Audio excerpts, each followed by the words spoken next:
Sarajevo, a city in a valley, surrounded by hills. In 1984, the world watched this city host the Winter Olympics, a showcase of unity in a multi-ethnic Yugoslavia. 8 years later, those same mountain slopes that held those ski runs were occupied by artillery batteries, mortars and sniper nests. The Olympics ended, the siege began. For 1,425 days, longer than Stalingrad, longer than Leningrad, Sarajevo's 350,000 residents lived under the guns of the Army of the Republic of Srpska. An average of 329 shells fell on the city every single day. By the time it was over, more than 13,900 people were dead. And the world had watched nearly all of it. The siege of Sarajevo wasn't just a humanitarian catastrophe. It was a military case study, a test of how modern siege warfare works when one side holds the high ground and the other is trapped in a bowl. When Bosnia and Herzegovina declared independence from Yugoslavia on March 1, 1992, the response was immediate. By April 5th, Bosnian Serb forces, backed by the Yugoslav People's Army, had positioned artillery on Mount Trebević, Mount Jorina, and the surrounding ridgeline. Sarajevo sits in the Mijatska Valley, hemmed in by mountains on all sides. Militarily, it was a natural killbox.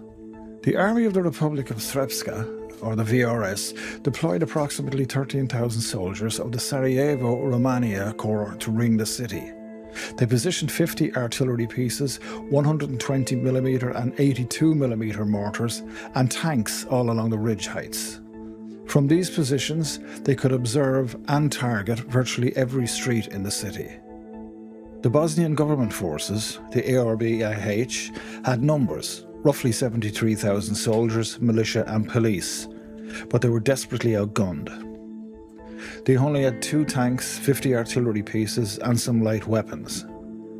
The United Nations had imposed an arms embargo on all of Yugoslavia, which in practice meant the defenders of Sarajevo could not legally acquire weapons, while the VRS inherited the arsenal of the Yugoslav People's Army.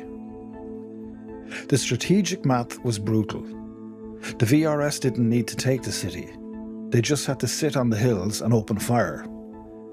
Then cut the power, cut the water, turn every street into a shooting gallery, and wait.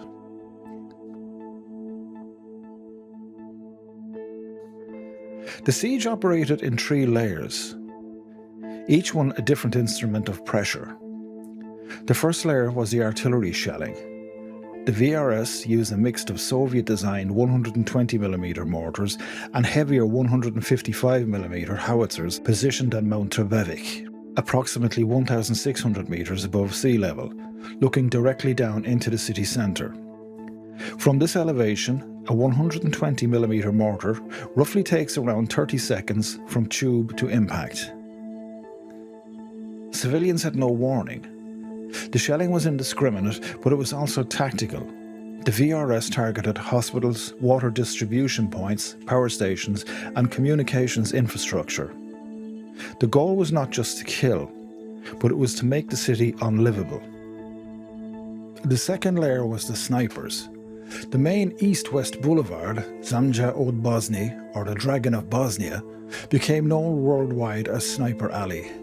Serb snipers occupied the upper floors of the buildings along the boulevard, using Soviet Dragunov SVD and M76 sniper rifles, which were effective out to 800 metres.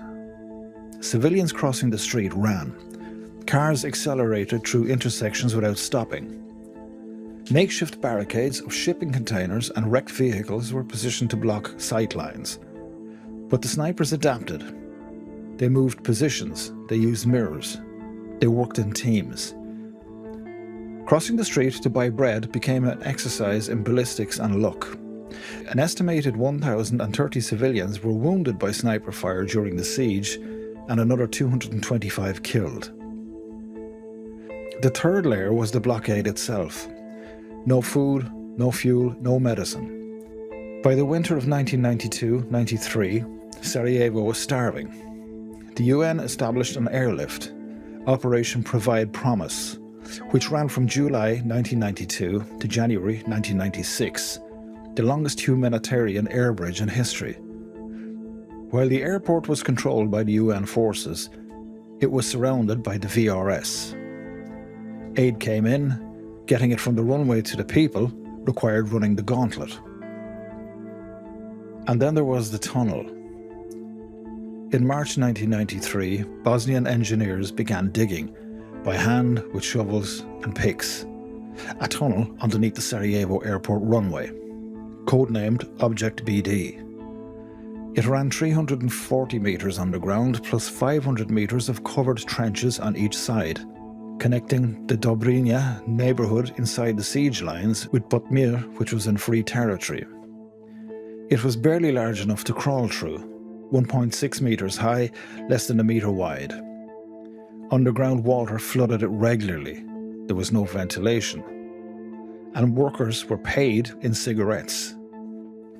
But when it opened in July 1993, the Tunnel of Hope changed the calculus of the siege. Food moved through it. Ammunition moved through it. A 12-megawatt power cable was laid. An oil pipeline. Communication lines donated by Germany. And the city could speak to the outside world again. The tunnel didn't break the siege, but it made survival possible.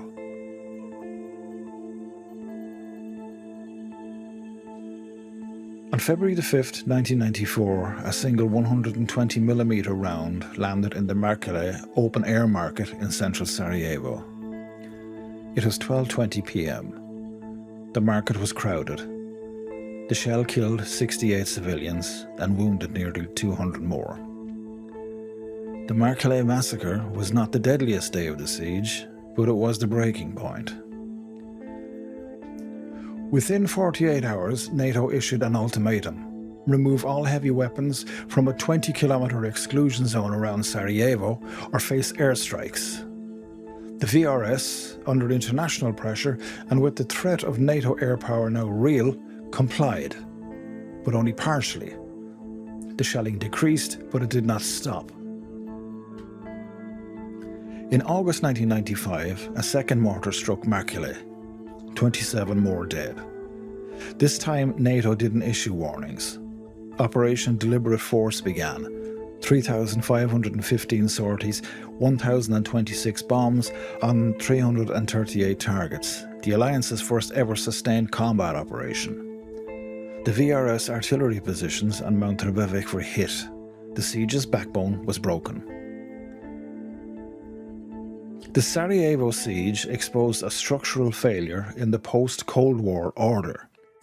The United Nations had forces on the ground, UNPROFOR, but their mandate was peacekeeping, not peace enforcement.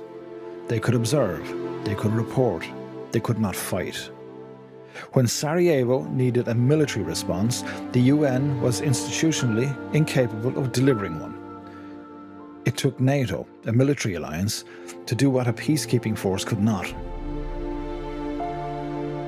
The siege also demonstrated something darker, that in the age of 24-hour news, a city could be slowly destroyed while the world watched and did nothing. The cameras were there, the footage was broadcast, and for nearly 3 years that footage produced no intervention. The siege of Sarajevo ended on February the 29th, 1996, 1,425 days after it began. The Dayton Agreement had been signed. The guns had fallen silent, and Bosnian Serb forces withdrew from the hills around the city. But the military lessons remain relevant. A capital city was neutralised for nearly 4 years by a smaller, better positioned force that never needed to take a single city block.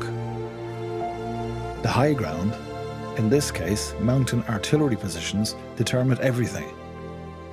And the international community's response, or lack of, was shaped by a mismatch between the scale of the atrocity and the mandate of the forces present.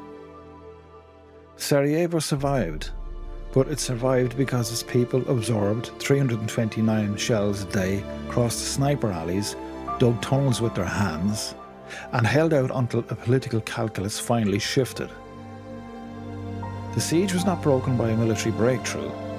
It was ended by diplomacy, forced to the table by NATO air power that arrived 3 years too late for the 13,900 people who didn't live to see it. If you enjoyed this video, hit like and subscribe, and I will see you in the next one.